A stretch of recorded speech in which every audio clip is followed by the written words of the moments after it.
bet you join me in Fred Flintstone's lovely town of Bedrock. But why could that be? Well, it seems that with what Keir Starmer is keeping very, very hush-hush, shall we say, he could actually send us all back to the Stone Age, I'm guessing, because this is going to cost a lot more than what I'm guessing we all thought it would do. But just what am I going on about then? Well, according to this article, it says that Britain faces up to £30 billion of tax rises to hit the NATO defence target.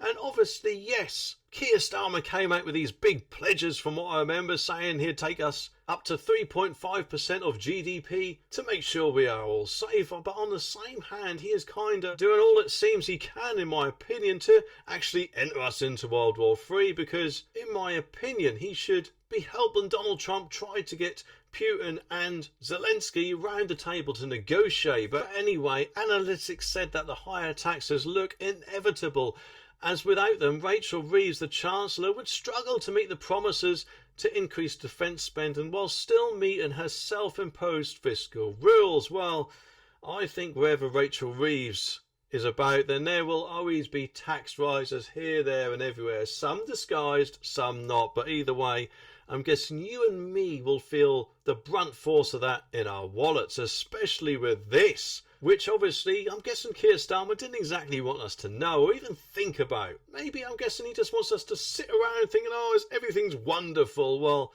sorry Keir, but you're not exactly doing a good job there either. Keir has pledged that the UK will spend 3% of GDP on defence by next Parliament, and NATO is expected to demand even higher contributions later on this year, without making us live here. Well, I'm guessing that is going to be a very tough ask. I'm betting, if you like, they'll extend the freeze on the tax threshold, thereby keeping this fiscal drag going more and more and more. In fact, I hope I am wrong, but I've got a feeling this fiscal drag will only end if and when either Reform gets in or maybe the Tories, because let's face it, I doubt it would under Labour, unless of course they bring it up as a 2029 manifesto promise that they'll actually let us out of it, when realistically we should have been out of it next year, or maybe 2028 before it was extended. But what else did he say about it? Well, to establish a more credible path to defence spending considerably north of 3% in the next decade,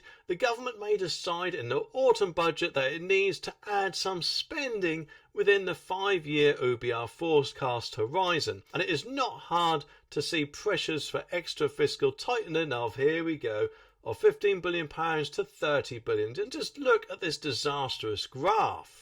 But just what does NATO say about it? Well, Mark Rutte, hope I pronounced that right, the NATO Secretary General, recently said, we all know that 2% pledge was agreed way back in 2014, just hasn't cut it anymore. So in 2025 we are finalising a plan to dramatically increase defence spending across the alliance. Which does sound wonderful, doesn't it?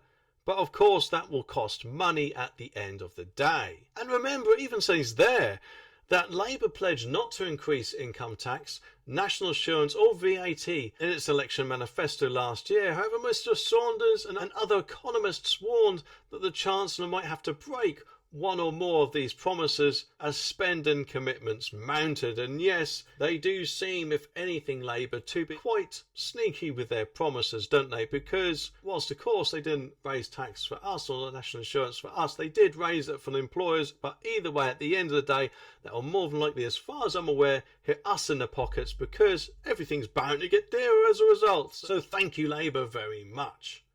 Either way, I'm not too happy about how much extra tax we are more than likely going to have to pay, because our wallets always do seem to give a bit of a hard time whenever Labour appears to be in power.